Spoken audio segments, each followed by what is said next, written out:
بسم الله الرحمن الرحيم درس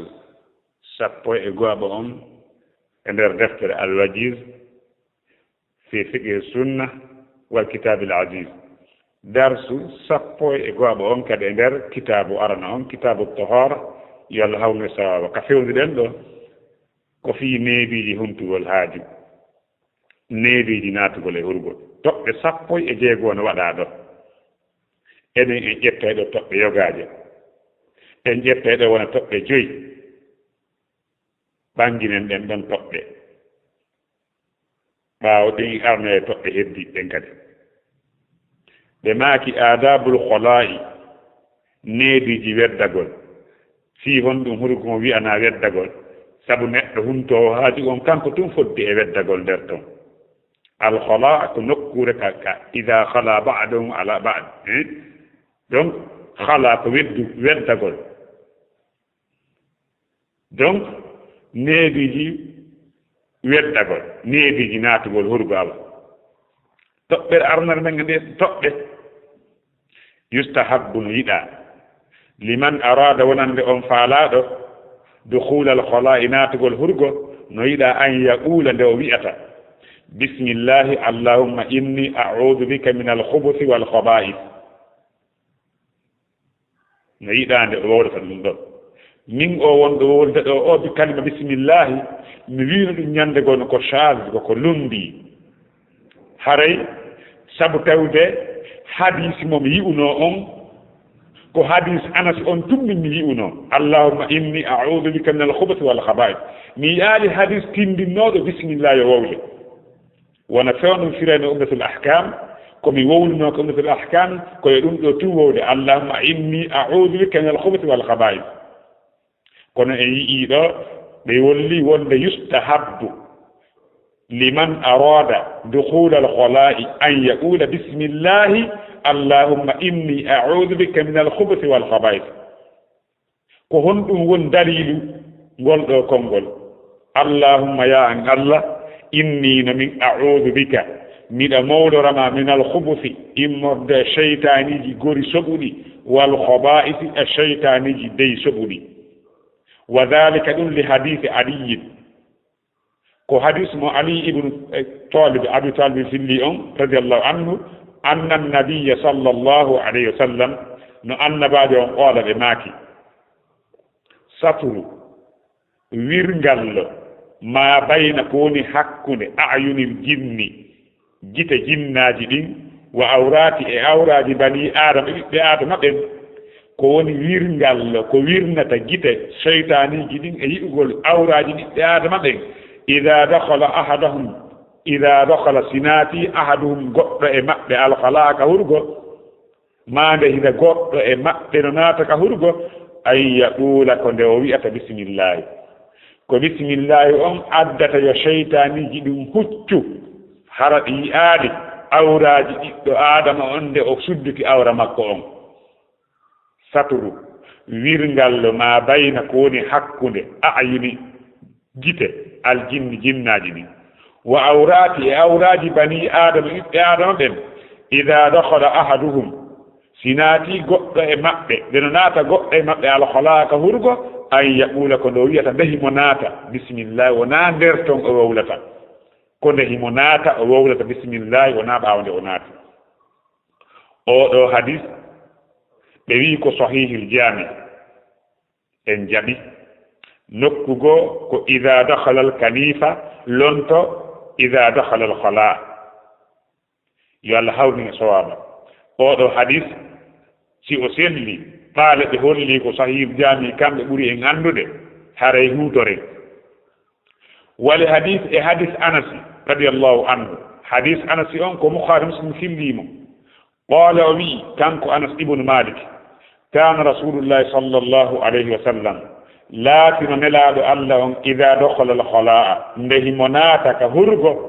qala ɓe makay allahumma ya an allah inni no min a'udhu bika miɗa mawlorama min al khubuthi immorde e sheytaniji gori soɓuɗi wal khaba'ithi e sheytaniji dey soɓuɗi en faamiɗo wonde hande kala nde hiɗen naata ka duus ka hurgo lootagol ma huntugol haaju ko yomi bismillahi allahumma inni a'udhu bika min al-khubuthi wal khaba'ith wana wolir non ɗum naka hisnu muslim ko ni min nder kasil muslim yo allah hawrin sawaba donc si hon ɗum mawlorten allah ndeyɗen naata ka duus ɗiɗo seytaniji tawde seytaniji ɗin ko soɓuɗi koka hurugoji ɗi kadi ɗi hoɗata hoɗirde majji koka soɓi ton ka hurugoji si on tigi mawloraade allah e majji tawde malaykaaɓe ɓe on ɓe reeni ɗo en on tigi koka ɓe allah immini ɓen yo garde on tigi ka yaasi ɓe wonata ɓe naatata ka duston ɓe huccee kadi saanga on tigi itti awra saanga on ɗi sudditi awra seytaniji ɗi taw on tigi weeɓitani kadi ko ɗum waɗi hare hannde kadi koye on tigi mawloro allah e majji si on e naata o weddoda e majji nder ton yo allah hawrino sawaba ɓe holli kadi toɓɓere ɗimmere nden o yustahabbu no yiɗa ida kharaja nde on tigi no yalta ka hurgo an yaqulde o wiya gufranaka allah hafranan yawtanan allah junubaji am ɗin allah ko yeri komi woni kon ka nder duusuga mi jantaki inde ma nden hafranan yawtanan junubaji am ɗin ɗami hanano wonde kumɗo tan nder ɗum ɗo mi jantaki inde ma ka nder duusuga mi jantata ko inde ma accanan gofranaka hafranal ma an allah ko woni sira mo ngon allah hafranal ma ko hafranal ma mi faala dali ɗum ɗon kandi hadis ko hadis aishata mo nene aicha filli radiallahu anha yo wela e allah woni e makko wela e allah wona e kala welaɗo mo tikkere allah na kala tikkanɗo mo yendi mo qalat nene aicha maki kana latino annabiyu annabajo on sallllahu alayhi wa sallam ida kharaja ndehi mo yalta min alkhalaika hurgo qala ɓe ma kay gufranaka hafranal ma an allah allah hafranal ma ɓe mana yawtanan ɗum ɗo ko sunna man nelaɗo allah sallllahu alayhi wa sallam donc haray ɗum ɗon kadi yo faamo si tawi goɗɗo no yaltide ka duus ko o haani wowlude kon tammun ɗum e ɗe toɓɓe wo yustahabbu no yiɗa wonande o naatowo ka hurgo an yuqaddima nde o ardinta rijlahul yusra koyngal makko nanal ngal ko ngal ɗon attoto naatude fiddu huuli ka naatugol ka hurgo yo koyngal nanal ngal atto naatugol wal yumna o ardina ñaamal ngal filo huruji ka yaltugol ndeyi mo yalta ka soɓi ton yo koyngal ñaamal ngal sakkito naatugol ka soɓi ton ngal atto naatugol ka soɓi ton amma ka moƴƴi ka laaɓi ton yo koyngal ñaamal ngal ado naatugol yo ngal sakkito naatugol yo ngal sakkito yaltugol afa ngal ado ka moƴƴi ton yo ngal ado naatugol ngal sakkito yaltugol amma ka soɓi ton yo koyngal ñaamal ngal yo ngal sakkito naatugol ngal atto yaltugol ɓe holli wa yustahabbu no yiɗa an yuqaddima nde on tigi ardinta rijlahul yusra koyngal makko nanal ngal fil dukhuli ka naatugol wal yumna o ardina o watta yeeso koyngal ñaamal ngal fil khuruji ka yaltugol ka nder hurgo wa dhalika ɗum ɗo li kawni tayamuni sabu laatagol ñamƴa gongol ma wi en ñaamina gongol ma awa fuɗɗorgol ñaamogol fiima huwa sharifun e konko tawata hara hino teddi nokkuureji tedduɗi ɗin koko ñaamal ngal ko ñamƴagol ngol watta yaasuri naninagol bi mana naninagol ngol bi mana fuɗɗorgol nanagol fiima huwa konko tawata hara e nder konko tawata hara gayru sharifi wona ko teddi wakati gomɗi warada joli ma yadullu alayhi ko tindinte ɗum ɗo fil jumlati ka jumla bi mana ari ko tindinta ɗum ɗo e nder konnguɗi e nder ko nelaaɗo huwata kon ɗum ɗon yiyama faamama nder ton ɗum ɗon no tindini wonde yo ɗum ɗon waɗe bi mana yo koyngal ñaamal ngal atto ka teddi ɗon yo koyngal nanal ngal atto ka teddaɗon ɗon ɓe maaki wakati gom ɗi warata joli ma yadullu alayhi ko tindinta ɗum ɗo fil jumlati ka jumla yalla hawde sawaba na ɗum ɗum e toɓɓe ɗen siika neediji naatugo hurugo وإذا كان ستيلاتك في الفضاء كو هنere ko e désert ko e boowal neɗɗo woni e yawde hurgo wona e duus darnaaɗo wona ka ñappa wona ka howa istuhibba lahu no yiɗana yahoo hurgo on al ibtiadu woɗɗitagol